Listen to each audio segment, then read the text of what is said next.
नमस्कार. आज आपण करणार आहोत झणझणीत असं मटण. व्हिडिओ शेवटपर्यंत नक्की पहा. त्यासाठी आपल्याला लागणार आहे, इथे मी मॅरिनेट केलेलं मटण आहे.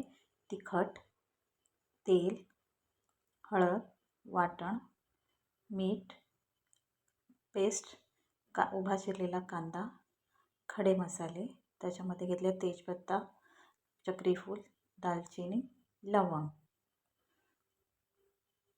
कढईमध्ये आपण 2 चमचे, मोठे 2 चमचे मी इथे तेल वापरलेलं आहे. त्यामध्ये आपण टाकूया सुरुवातीस तेजपत्ता आणि बाकी उरलेले खडे मसाले. खडे मसाले चांगले परतून घ्यायचे आहेत.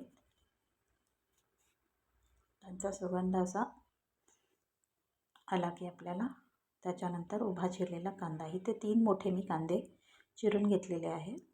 ते चांगले आपल्याला मंद आचेवरच परतून घ्यायचे आहेत. लवकर कांदा शिजण्यासाठी आपण इथे 1 चमचा मीठ घातलेलं आहे. नंतर आपण कोथिंबीर, आलं, लसूण, पुदिना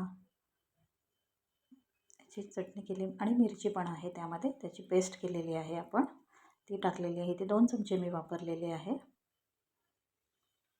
नंतर आपण कांदा खोबऱ्याचं वाटण केलेलं आहे, ते टाकलेलं आहे. कांदा खोबऱ्याचं वाटण ही रेसिपी मी आपल्या चॅनलवरती अपलोड केलेली आहे.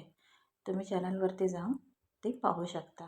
कांदा खोबऱ्याचं वाटण कसं करायचं आहे हे पण आपल्याला चांगलं शिजवून द्यायचं आहे. त्यानंतर मी टाकलेली आहे इथे हळद, 1 चमचा मी हळद टाकलेली आहे.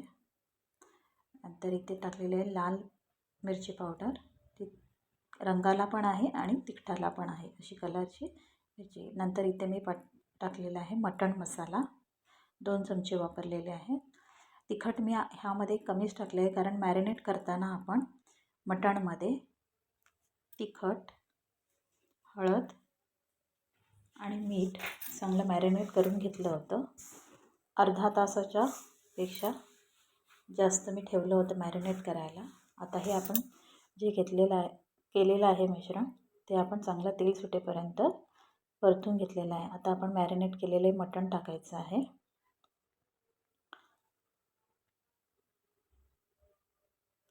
हे असं मॅरिनेट केलेलं असेल मटण तर आपल्या मटण जे आपण करत आहोत त्याला कलर सुंदर येतो. इथे मी काश्मीरी पावडर वापरले नाही, घरगुतीच माझा लाल मसाला हा मी वापरलेला आहे. तो कलरला सुद्धा आहे सुंदर आणि तिखटाला सुद्धा आहे. तर हे सगळं आपण मॅरिनेट करून घेतलेलं आहे. एकदा मी झाकण मारलं होतं, तेल सुटलं. तसंच मी ह्याच्यामध्ये, आपल्याला ह्यामध्ये थंड पाणी टाकायचं नाही आहे, तर आपल्याला ह्यामध्ये गरम पाणी घालायचं आहे. मटण जेवढं आहे त्याच्या थोडंसंच वरती आपल्याला हे घालून घ्यायचं आहे. सुरुवातीस आपल्याला असं वाटेल की हे थोडं पाणी जास्त आहे, पण मटण शिजायला वेळ जास्त लागतो. त्यासाठी आपण हे एवढं पाणी टाकलेलं आहे आणि झाकण ठेवायचं आहे. झाकण हे आपल्याला पूर्ण नाही ठेवायचं, त्या अर्धवटच ठेवायचं आहे. हे बघा, मटण शिजायला वेळ लागतो, कमीत कमी 40 ते 45 मिनटं लागतात. हे बघा, आता मटण मी चेक करून घेत आहे कसं शिजलं आहे ते. हे बघा, आता आपण ह्यामध्ये थोडं शिजलेलंच आहे, पण थोडंसं अजून त्याला आपण शिजवून देऊ. इथे कोथिंबीर आणि पुदिना मी वरून टाकला आहे.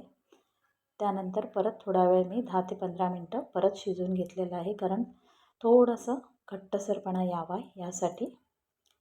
तुम्ही जर ह्या चॅनलवरती, आता परत मी एकदा मटण चेक करणार आहे कसं झालं आहे ते सुंदर झालं आहे, शिजलं आहे पूर्णतः.